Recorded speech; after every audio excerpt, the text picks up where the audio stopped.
Hello, and welcome to the Social Psychic Radio Show featuring Jason Zuk. In uncertain times, we must change our focus and priorities.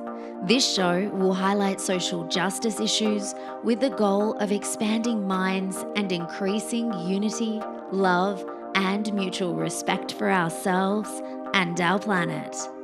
We support the Black Lives Matter movement. Our show aspires to promote social spirituality, which simply means that by coming together, we can solve any of our problems, including the goal of bringing an end to all forms of hate, discrimination, bias, or oppression. We must protect our environment, reform our criminal justice system, and protect every citizen from police brutality. When we come together, it becomes possible to bridge the gaps that plague our society and divide us from within. We the people means everyone. Hello and welcome to the Social Psychic Radio Show. This is Jason Zuk. It's a great pleasure I have the opportunity of introducing special guest, Rebecca Whitman, success mentor and life coach. Rebecca Whitman is a success mentor, author, and life coach who has helped women go from burned out to balanced, beautiful, and abundant by getting all their 7 pillars of success: spirituality, fitness, emotion, romance, mental, social, and finance into alignment. In addition to graduating from Princeton University, Rebecca has studied with some of the great spiritual teachers of our time, like Marianne Williamson, Abraham Hicks, and Michael Beckwith, to name a few. In her workshops and coaching, Rebecca combines metaphysical teachings, 12-step recovery, and business savvy to help people get extraordinary results.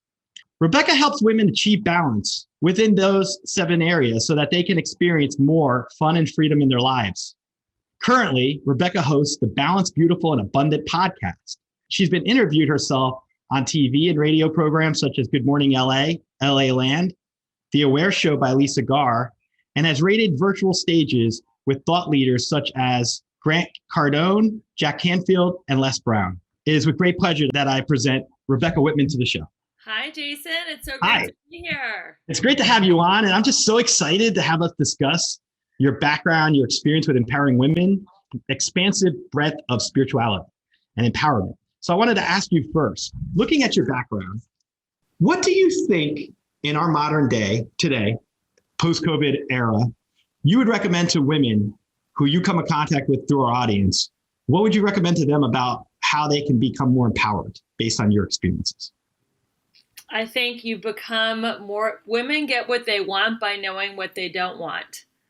So I think the word no, if women could own their no and stop being people pleasers, that alone would help them feel more empowered. Excellent. I tell my clients, don't do anything out of fear, obligation, or guilt. If it's not a hell yes, it's a hell no, and walk away from the hell maybes and own your no's. Set boundaries around your time. Walk away from the situations that don't feel supportive and loving. By the way, I want to say this. I want to thank Tom Palladino for introducing us to each other, by the way. Yes, thank you. Amazing. How can you make a serious, conscious effort to prioritize self-care in your life? You plan your self-care in your schedule. So I believe in body before business. Exercise is the most important thing I do all day. So I like to do that first thing in the morning, and everything else gets planned after the exercise. Money, we can make it, we can lose it. Our health is something that if you lose it, it's a lot harder to get back than money. And you could have all the money in the world, and if you're sitting in a hospital room with tubes up your nose, it's not worth anything. But if you have your health, the world is your oyster. You can create anything in the world, anything in those 7 pillars, which we're going to talk about, from a dream relationship to physical health to a great group of friends. If you have your health, you have everything. So I like to say health is wealth. Excellent. How does rejection sculpt the soul? Yeah, so that's what happened to me. So I moved to LA to become a famous actress. And instead, I was an extra on big shows, but I was still an extra on shows like Friends, CSI, and 24.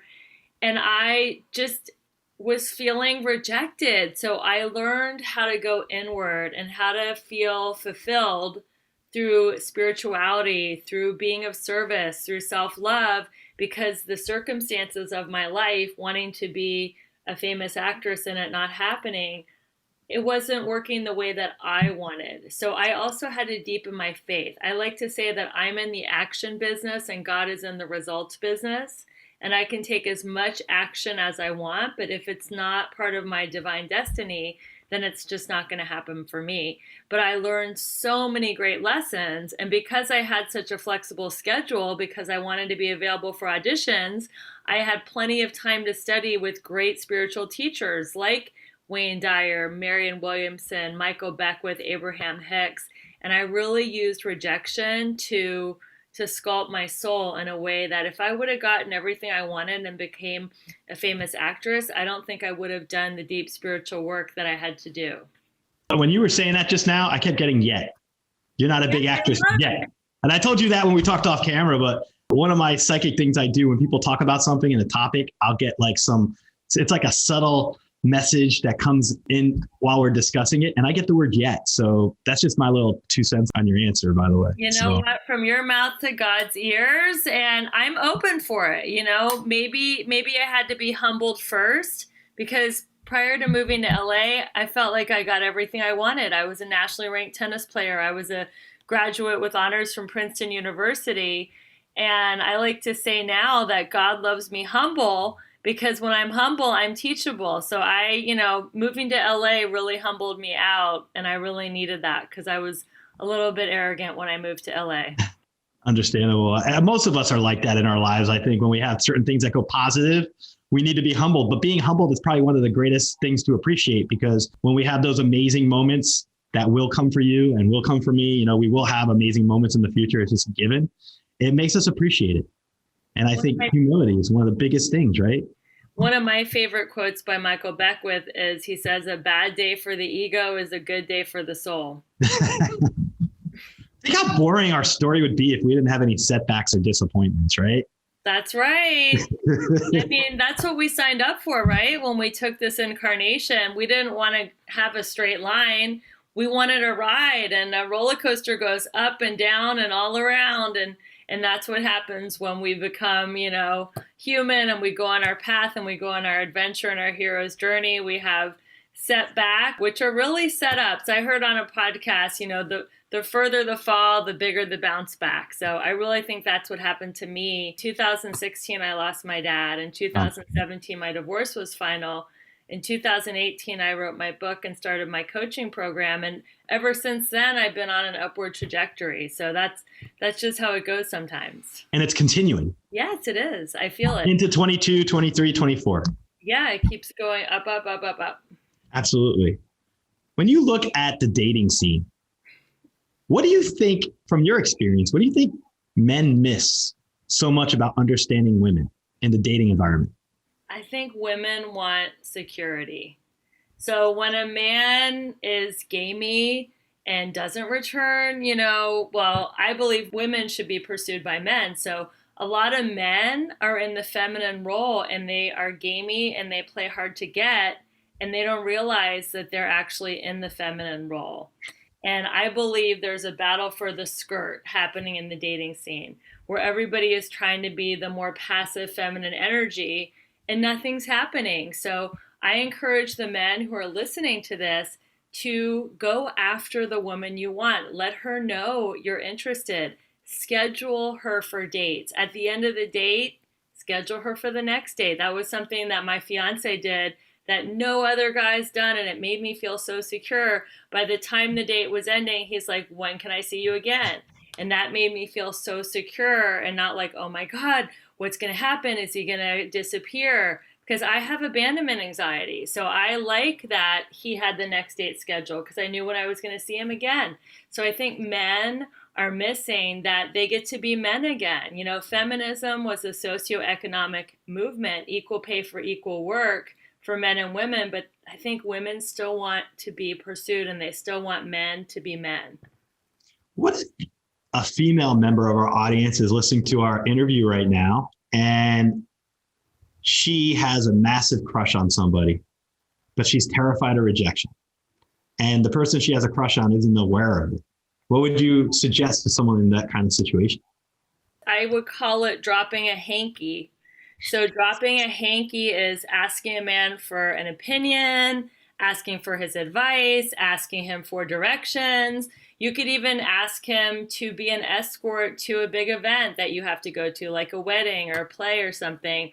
And I think that if you're still putting him in the masculine role because you're asking for his help, and you can see, kind of as a temperature taker if there's anything there.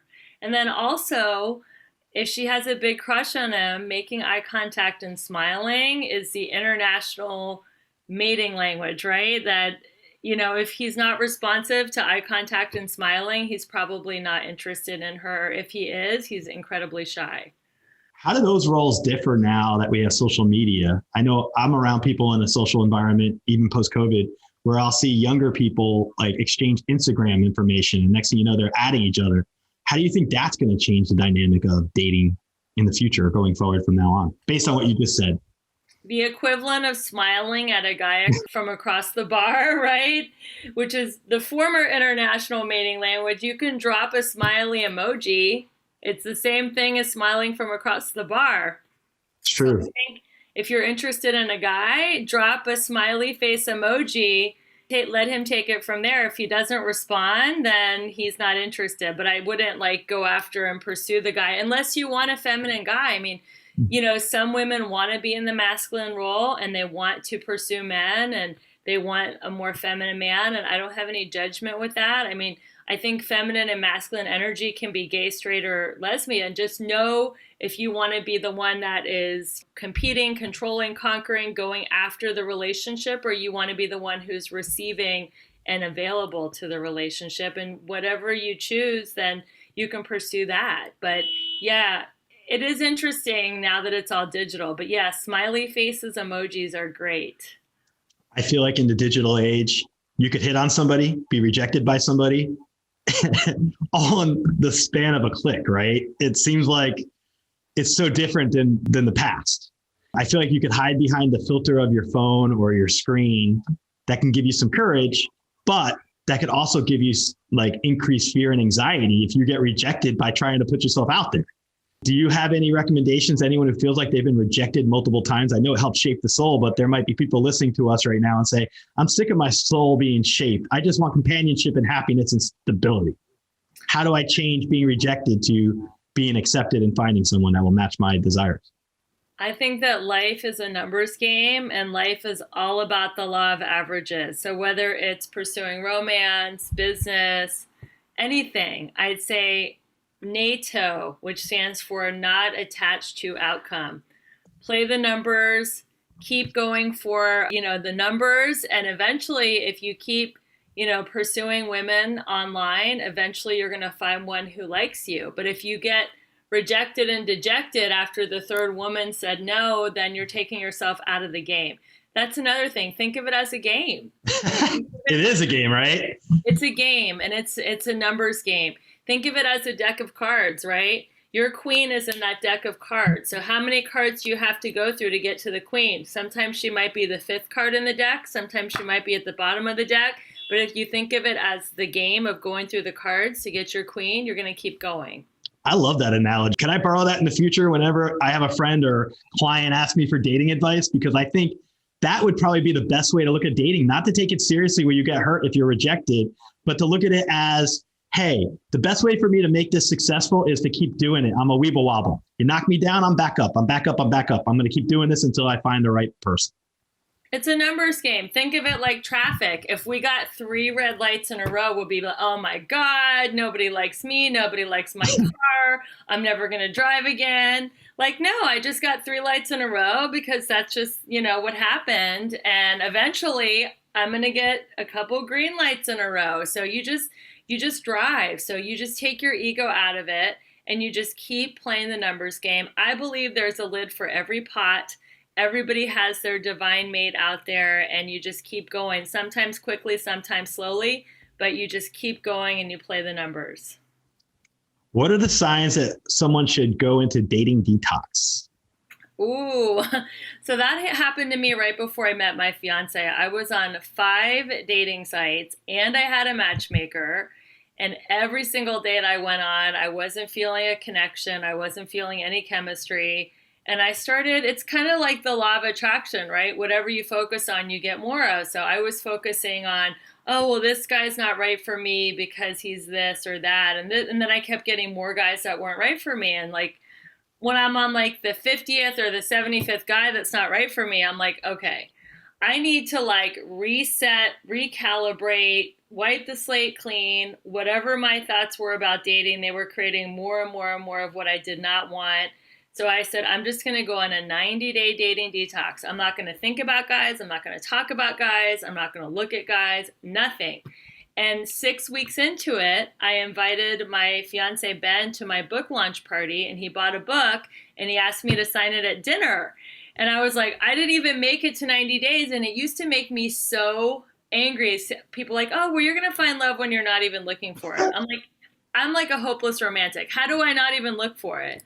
And I had to do a conscious dating detox to recalibrate and reset my vibration around love and romance, and it works. So for your listeners out there, if you feel like you're hitting a wall and hitting a plateau with your dating and you keep meeting the same type of person over and over and over again, I would try a 90-day dating detox.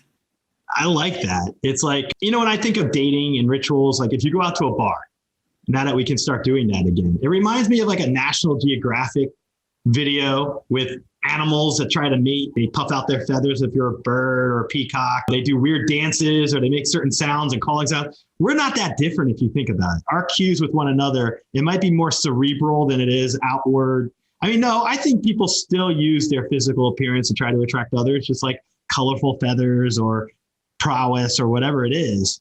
And I feel like when it comes to the dating pool, that's how it is. It's kind of funny when you think about our dynamic with one another, even in the digital age. There's still a lot of that puffery that occurs. Do you see that as well from your experience when you dated in the past before you met your fiance? There's a lot of posturing, and it's especially in LA, it's, what kind of car do you drive and how much money do you make, or, how young you are. So I'm a really big advocate of women not being judged by their age. And I think it's finally starting to happen with people like J-Lo and Jennifer Aniston and Gwen Stefani. They're so beautiful and they're all over 50. Finally, society's starting to change. But when I first moved to LA, I felt very judged for my age. I moved here when I was 30 years old. And not a day that I was here did I not feel judged for my age. I felt old at 30. 30's old? Not in my book. Well, not in my book. I'm 45, but.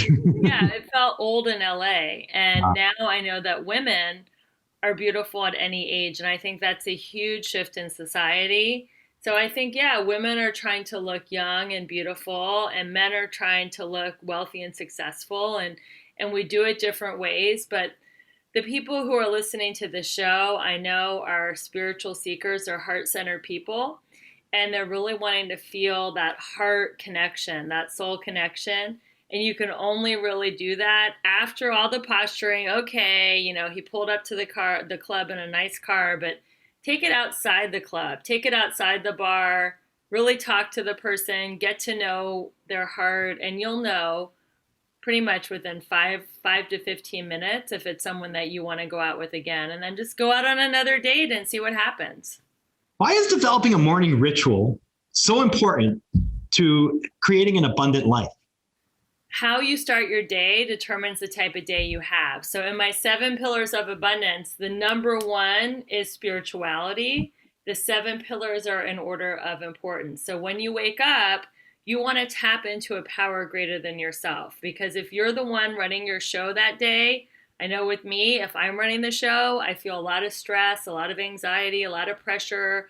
I'm a recovering perfectionist. I want everything to be perfect, or I'm not happy. But if I can meditate or pray or write in a journal or light a candle or burn some incense and just feel that something is out there that's looking after me and taking care of me and that I can surrender my day to, I could read something from a spiritual book, anything I can do to help me realize that I have support, that the universe loves me, that the universe has my back, it's going to help me have so much strength and power throughout that day that's not my own.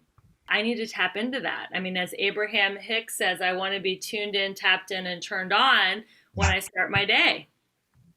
I love that analogy. That's great. That's great.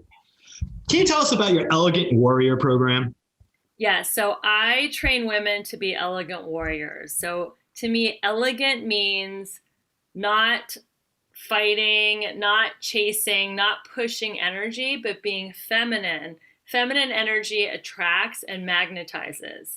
Masculine energy is out there pushing energy and moving things in the world. So being elegant is about being powerful by what you can pull in, what you can attract, and not exerting effort in a way that makes you look desperate or needy. But warrior is someone who takes a stand, who knows what they want and goes after it, who has goals and dreams, who's not willing to settle. So I call it Elegant Warrior because we combine those two aspects of being a woman, elegance and being a warrior. And that is my 7 pillars of abundance. Every week we go through a different pillar of abundance until we get that area to a level 10. So we go from spirituality to fitness, to emotional life, romantic life, mental life, social, and financial. And when all 7 areas are at a level 10, she becomes an elegant warrior. Out of those 7 pillars, which of those was the most challenging for you to bring into alignment for yourself? Definitely romance. That was the last piece of the puzzle. Me too. And it eluded me because I'm like, oh, I'm doing everything else. I'm like in shape and I do my meditation and my affirmations and I have great friends and I have a great job. And why can I not meet that person?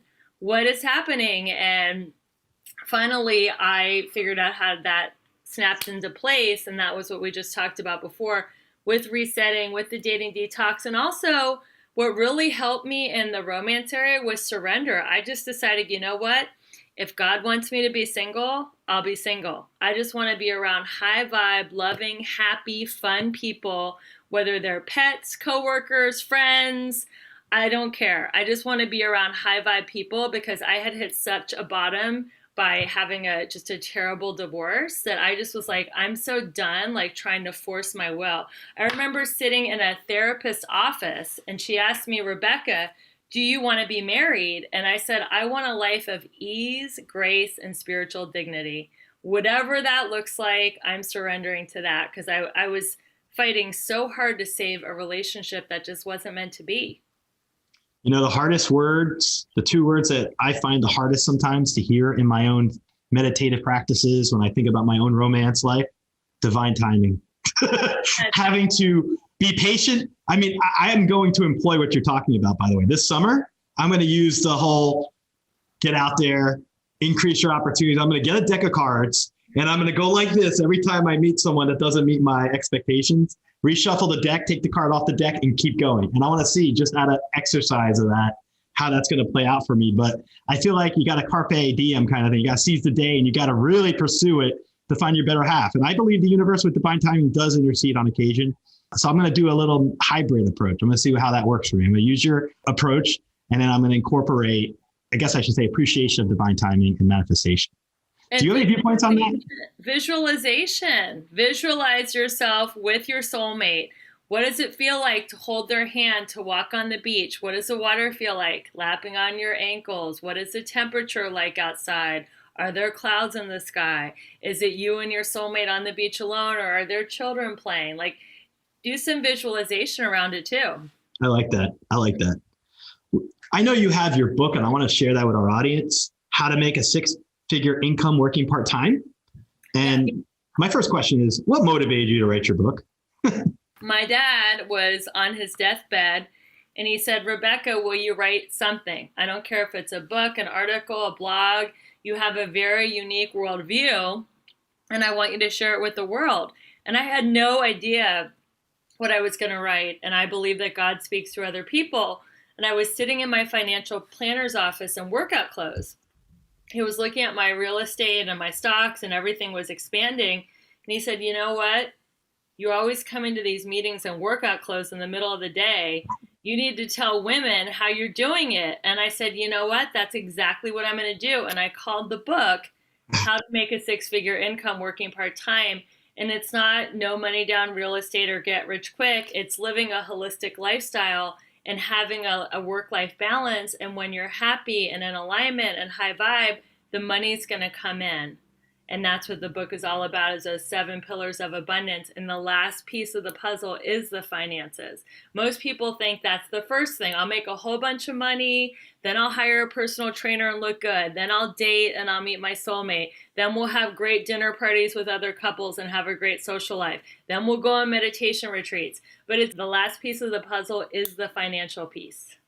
I'll say this, as you brought up your dad, I feel like he's super proud of you, and he would probably want you to do an extra book.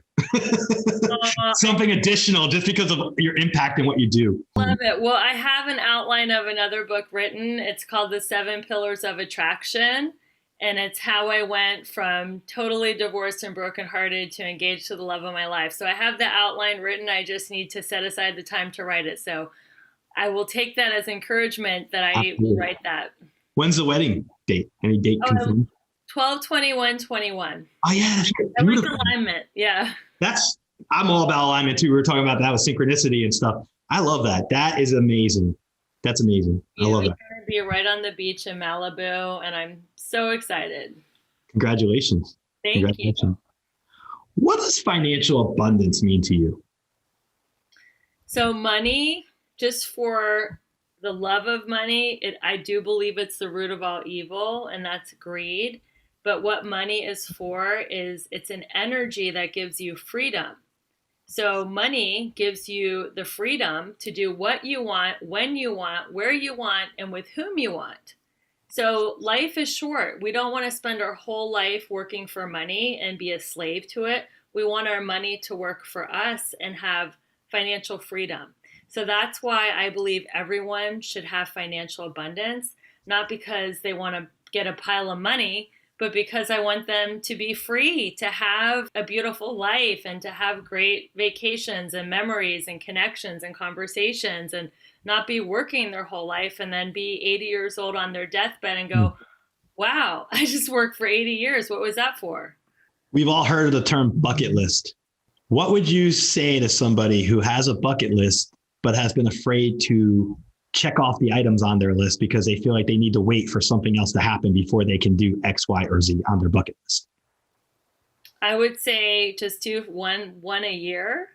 I like breaking big tasks down into just smaller, easier tasks. So don't even think of the future years. What is one thing on your bucket list you can do before the end of 2021? Now that things are opening up, now that people are able to travel again, what is one thing on your bucket list you can do by the end of the year? And then in January, decide, okay, what is the one thing I'm going to do this year?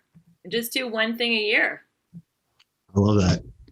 I know you've talked a little about it, but can you get a little more detail to anyone in our audience who really wants to get their life in alignment, but they just have not been able to do so as of yet?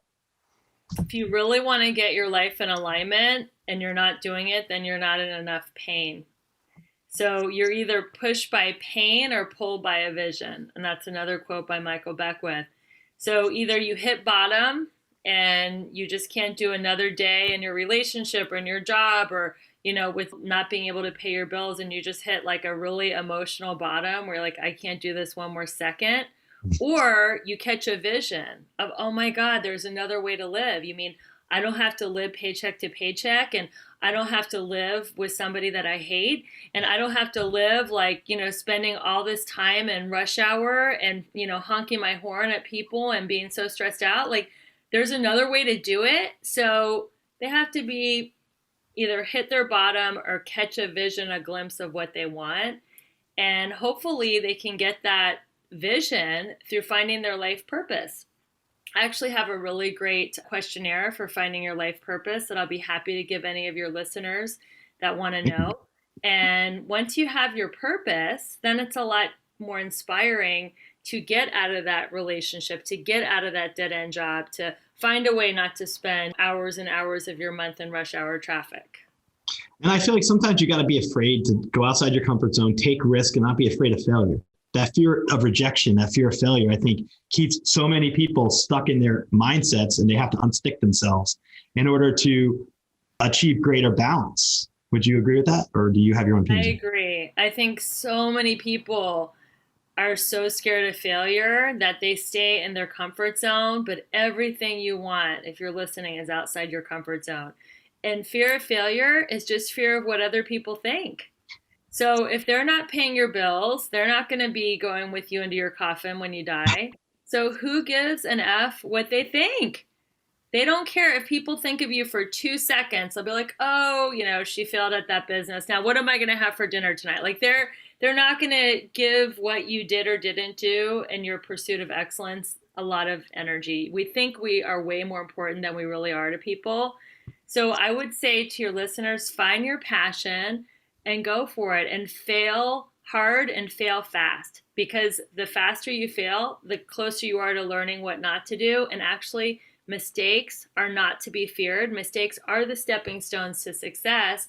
And the only way to really learn is by doing. You could take a college course and read it in a book and, have your business plan, but until you actually take action and do it, you're not going to learn on a visceral level how to build your business. That's a very valid point, worth noting. So let's say someone's listening to us right now and they're thinking, okay, I'm really interested in this topic area. I want to read this book. And they say to themselves, okay, it sounds catchy, sounds great. And you've already alluded to this, but I'm still going to ask for someone in the audience. Let's say they run into you and they say, Rebecca, how can I make a 6-digit salary while working part-time? I work at Domino's Pizza and I deliver. I'm not making but $12 an hour. What do you recommend? So the first thing I would say is it's not a salary, because a salary is limited by the hours in the week. So if there's only 40 work hours in the week and you only make $12 an hour, which I believe is minimum wage, then your income is capped. So I would say to find an opportunity, starting your own business, MLM, all commission sales, where you are not trading dollars for hours, because hours are limited. You want to find a way to get paid what you're worth, and you want to have unlimited earning potential. So I'm a huge believer in having a side hustle. Keep that regular job with the salary if it makes you feel more secure. Have the side hustle. Do it for as many hours a week as you can incorporate, even if it's just 3 to 5 hours a week. And eventually, as you start getting momentum and earning more and more with your side hustle, you'll feel comfortable leaving the job. Excellent. Excellent. Let's discuss your training here, your prior study. I mentioned it earlier. I want to ask you, can you tell us about your experience studying with Reverend Michael Beckwith? Yes, he has been amazing. He has the Agape International Spiritual Center, which is a non-denominational center. And he has been such an incredible teacher. He really taught me that your thoughts create your reality. And I know I had read the book Think and Grow Rich, which was written in 1937. And that was the first self-help book. And that's a great book too, if you haven't read Think and Grow Rich. But it's all about that. So hearing the way he delivers it is incredible. He's also a huge believer in meditation to raise your vibration, meditation, affirmations, all the stuff that we know. But just hearing him deliver it has just been so powerful. And I've taken his classes. I've gone to the Agape Church. He was even my wedding officiant. So Excellent. there you have it. Let's talk about your role studying under Esther Hicks. What did you find about Esther Hicks that really resonated with you that you'd like to share with our audience? I love Esther Hicks. So I like starting the day in the morning, which is hitting a YouTube video, because she's like a tuning fork for your vibration. She's lighthearted. She's playful. She really explains clearly the law of attraction. Become interested in what you want. If you talk about and you think about and you focus on what you don't want, like if you're always like, oh my God, I never have enough money, there's too much month left over at the end of the money, and all you focus on is the lack of money, then you're just going to manifest less and less and less money. But if you focus on the abundance, even if you don't have money, there's so many other ways of abundance.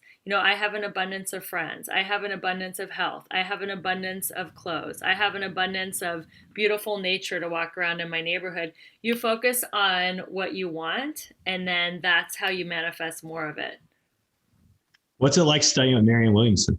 She's powerful. So I first came across her in the 90s when I lived in New York City. She combines metaphysics with making a very big difference in the world. So she doesn't believe in, oh, I don't want to talk about the starving children because that's going to lower my vibration. She makes fun of the people. I'm just going to drink my green juice and go to yoga and pretend that everything's great. And that is a part of, certain people in the New Thought movement. But she believes in rolling her sleeves up, getting your hands in the mud. Yes, you pray, you meditate. She's a teacher of the Course in Miracles. So you focus on love, not fear.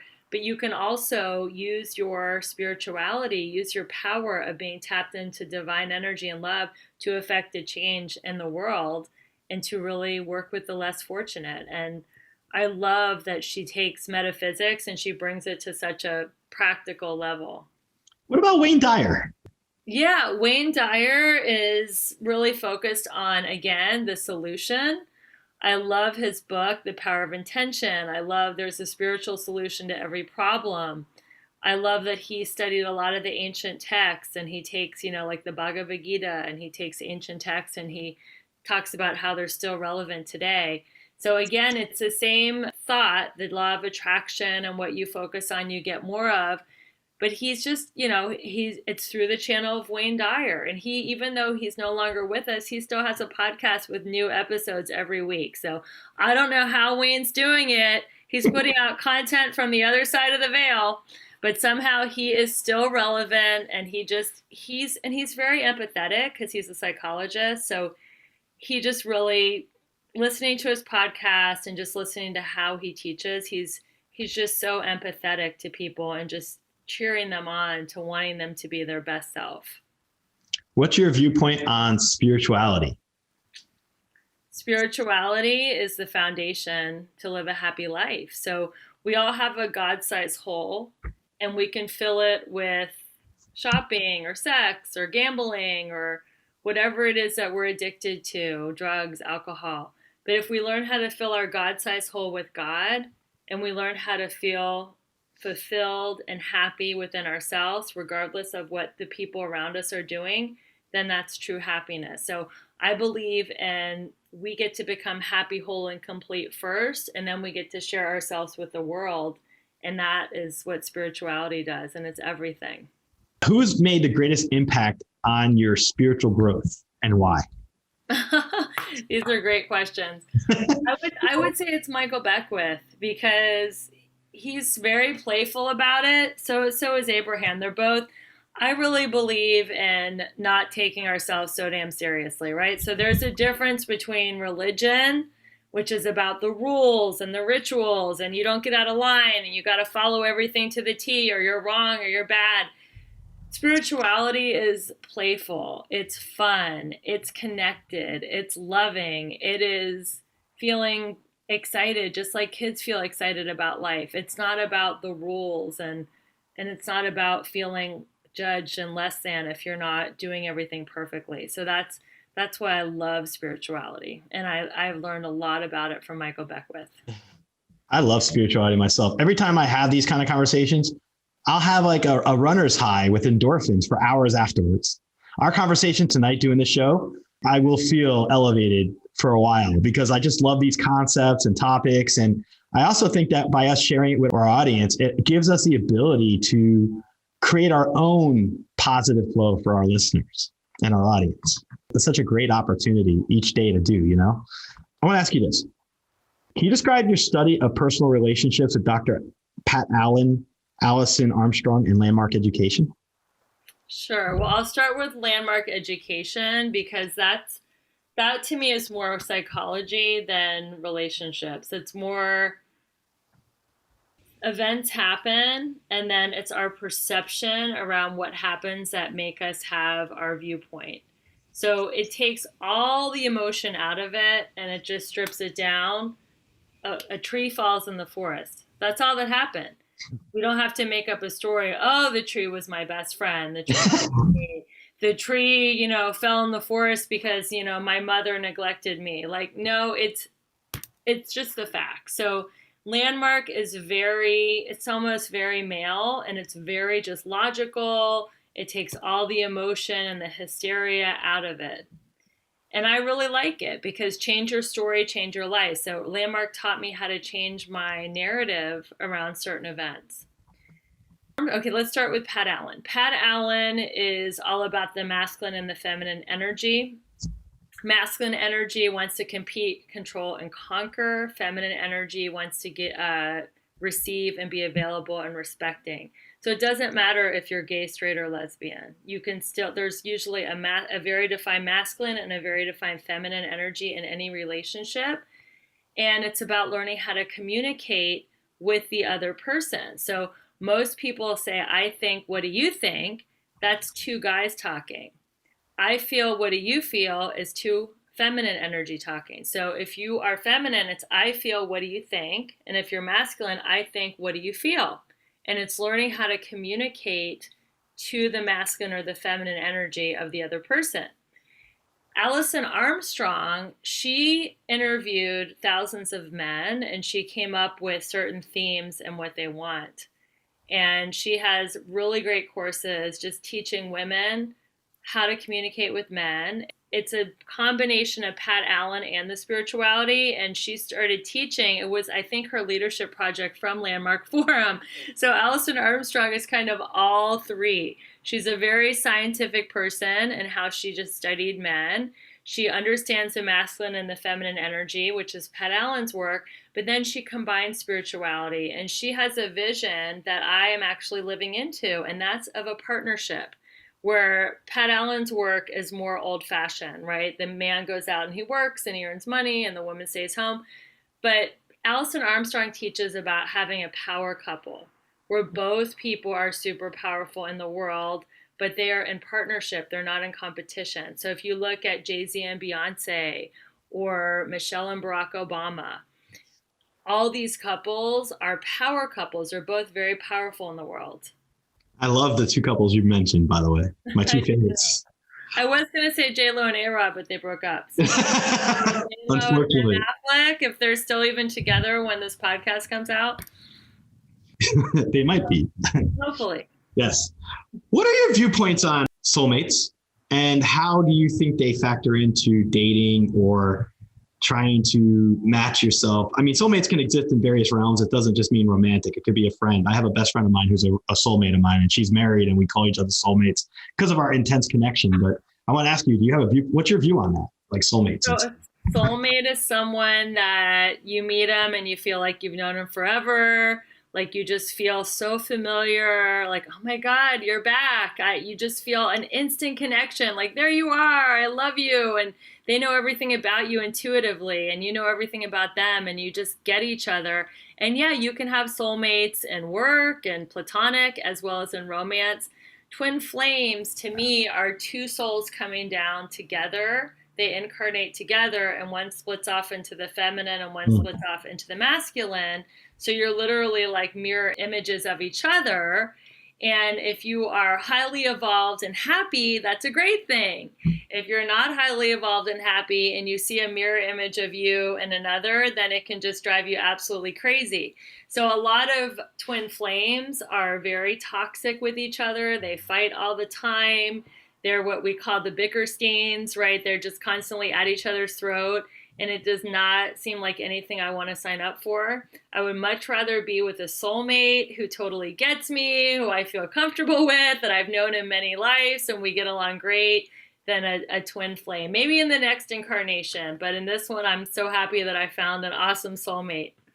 That's great. That's great. I know twin flames can be torturesome. I met someone about 2 years ago who I thought was a twin flame. We don't talk, runner chaser dynamic and all that, but if I could sign up for it, I still would sign up for it because of the intensity of connection, but I wouldn't sign up for the separation stage or if you never talk to each other again. So I understand how that works. It's pretty interesting. Just when you have it happen, even while you're spiritual and you have someone cross your path like that, it makes you scratch your head like, is this real? Like we could delve in spirituality all we want, but when it actually happens in real life, you're like, whoa, how did that happen? And is this really happening right now? It becomes very surreal. It does. It's, I was told by a psychic that my twin flame is not in a body. He's not incarnating right now. So that kind of took all the pressure off. That's a great way of looking at it because then you don't have to worry about it from that point on. Yeah, exactly. I want to discuss your podcast, the Balanced, Beautiful, and Abundant Show. What motivated you to create your podcast? I love interviewing people. Like you said, this connection, this conversation is feeding my soul. It gives me a high, and I just love having meaningful conversations. I despise small talk. I really don't like it at all. I like having deep, meaningful conversations. I like seeing the divine in someone else, the namaste consciousness, the God in me honors and sees the God in you. So I have a podcast that supports my teachings. I interview people that are experts in these 7 pillars of abundance: spirituality, fitness, emotional, romantic, mental, social, financial. So my listeners can be supported as they evolve into having this balanced, beautiful, abundant life. And I believe in giving people tips, tools, strategies, helpful hints on how to have a breakthrough that day. I don't believe in, study this for 10 years and then you'll have your breakthrough. I believe in being really practical and giving people things they can implement right away to affect change. And that's what the Balanced, Beautiful, Abundant podcast does. What do you enjoy the most about your show that you haven't shared in public before?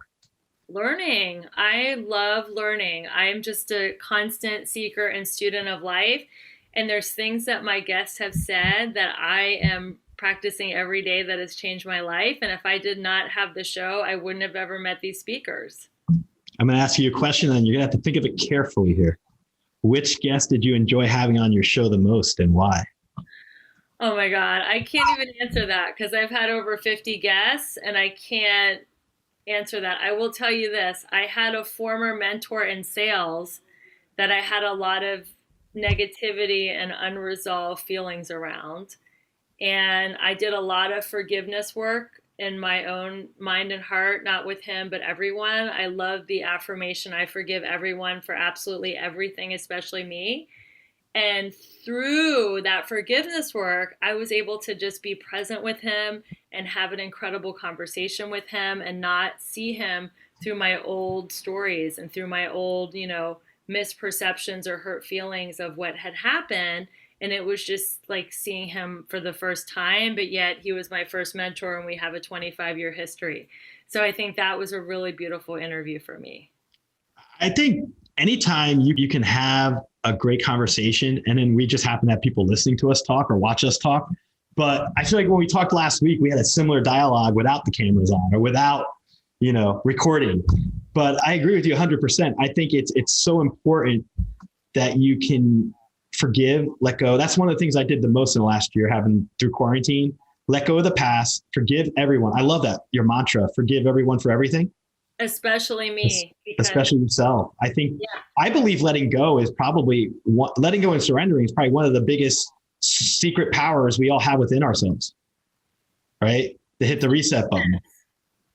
If you're feeling stuck either in your love life or your finances, it's usually because you have unforgiveness. You're holding on to something. So think of success as climbing to the top of the mountain. If you're holding on to 2 really heavy suitcases, you know how much harder it's going to be to climb to the top of the mountain.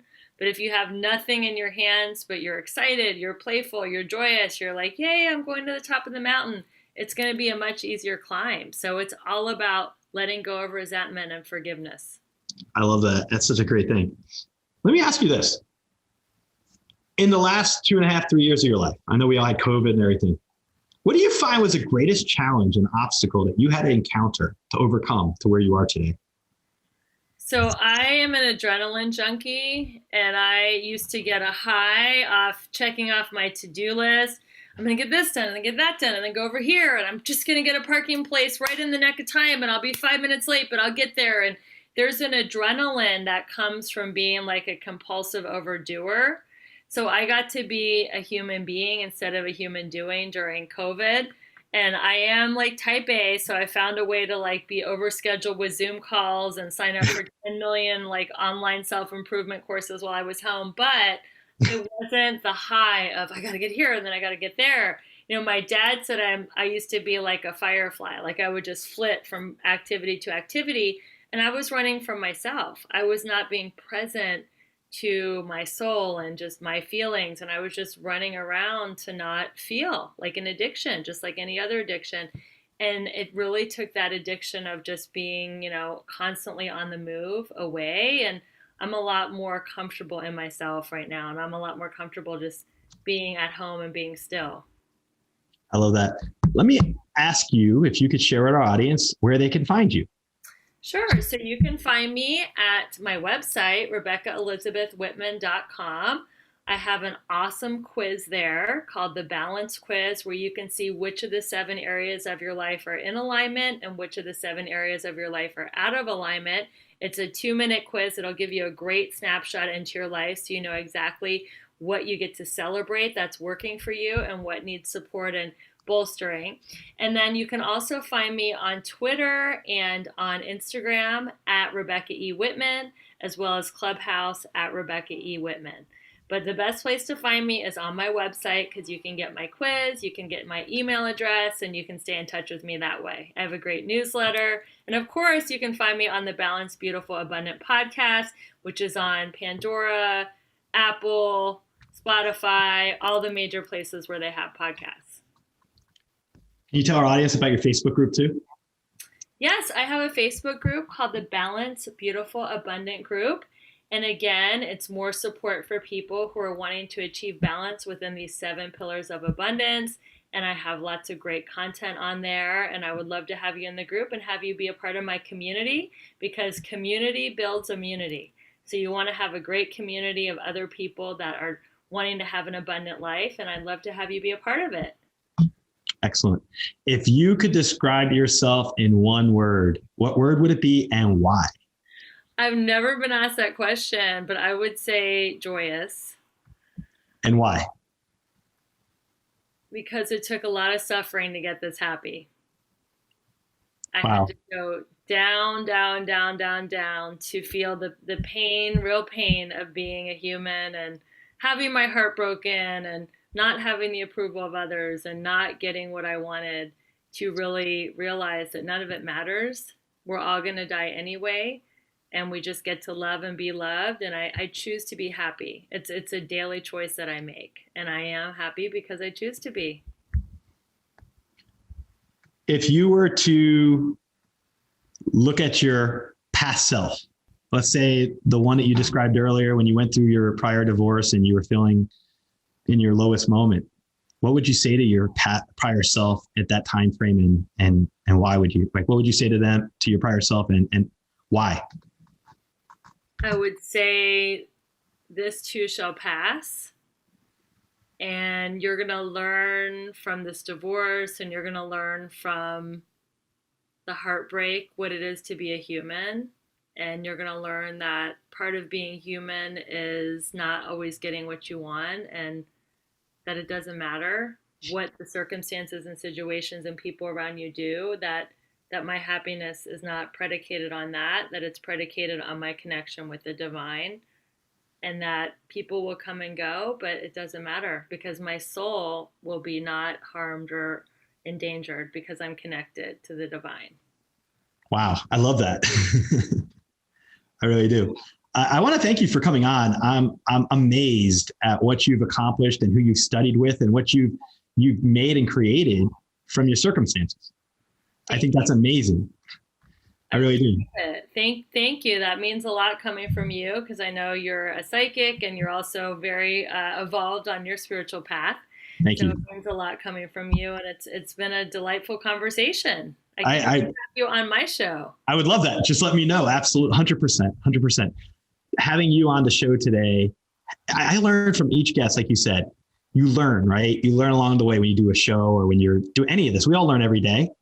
And every single person that comes on my show gives me such a unique point of view that I can respect and admire. And I'm telling you, your resiliency, your ability to empower women, you're so steadfast. And I see you as a shining star rising in the sky. I see you as somebody who the best chapters of your book are yet to be written. The contacts, the relationships, the achievements, it's going to continue. So that's my 2 cents to you. Well, I really do think you're going to be a rising star going forward between 2022 and beyond, with your relationships and personal life and everything else, business growth and creativity, connections, et cetera, et cetera. So I look forward to observing that and finding out about it. Well, I will definitely keep you posted. We're going to stay in touch and stay friends. I know that, and I look 100%. Forward to that. 100%. I want to keep my platform open and available to you. When you do write your other books or programs or courses or anything you want to bring to me as an idea, I am an open book to you. So I just want you to know that. All right. I love it. You. I just want to thank Rebecca Whitman for coming on the show today and sharing her tips and recommendations and suggestions about how to help empower women. And I also think more importantly, though, how to help the sexes get along better with one another, how to live a true spiritual path. I feel Rebecca has a wealth of knowledge and experience from studying with such spiritual teachers as Marianne Williamson, Abraham Hicks, Michael Beckwith, and others. And everything that she's learned, her pitfalls, her setbacks, her obstacles, none of that has kept her down. If anything, we should look at that resiliency and respect it, admire it, and seek to embrace it for ourselves. Rebecca's book and her programming and her website, I highly suggest and recommend it for everyone to look at. I just can't begin to tell you how much enjoyment and benefit you'll get from studying Rebecca's information. Her 7 pillars. Her website is www.rebeccaelizabethwhitman.com. And as she said earlier, you can find her on Instagram and Twitter at Rebecca Whitman, and you can direct message her for a free balance assessment. And I just suggest check out all this stuff. These are concepts I know to some of you who may not be familiar with them, but there's a lot of opportunity to hit the reset button in your life. Talking to Rebecca today about her life experience reminds me of one of my best friends from college who I dated once when I was in my early 20s, and we're really close friends. We're best friends. We're family with each other. And she went through a horrendous divorce about 5 years ago. And I was able to see her grow from that experience. And seeing Rebecca's example reinforces that when you're presented with a low moment in your life, if you find out tomorrow that your life mate, your spouse, the one that you've invested all your time with, is going to pick up and leave you, don't be discouraged. As Rebecca said, there's other fish in the sea. And if you look at it like a deck of cards, just be resilient. Look at the world as an opportunity and not as a setback or obstacle. Thinking does make a difference. Your thoughts, the way that you can handle all these obstacles that we've dealt with in society. If anything, individuals who are resilient seem to be successful. Most importantly, though, find balance. Find balance in your 7 pillars in your life. And look at things from the perspective that nothing is final. No setback is a final blocker to you or obstacle. Everything's meant for learning. So keep that in mind and check out Rebecca's information. I will leave her website and everything else that we've mentioned in the show notes to this episode. And I hope that you reach out to Rebecca, and I think her wealth of wisdom is going to truly benefit everybody. We're going to have amazing guests continue to come on the show. Every single episode for me is a blessing, and I want to thank each of you for supporting the show. Thank you so much for tuning in. Stay positive, because when you're positive, anything's possible. Thank you. Thank you for listening to this episode of the Social Psychic Radio Show. Don't forget to join us for another episode next time. If you enjoyed the show, we'd love for you to subscribe, rate, and give us a review on iTunes. You can also check us out on Facebook, and don't forget to visit the Social Psychic YouTube channel. Until next time, it's a big world out there. Keep an open mind, embrace your paradigms, and know that the universe is always yours to explore.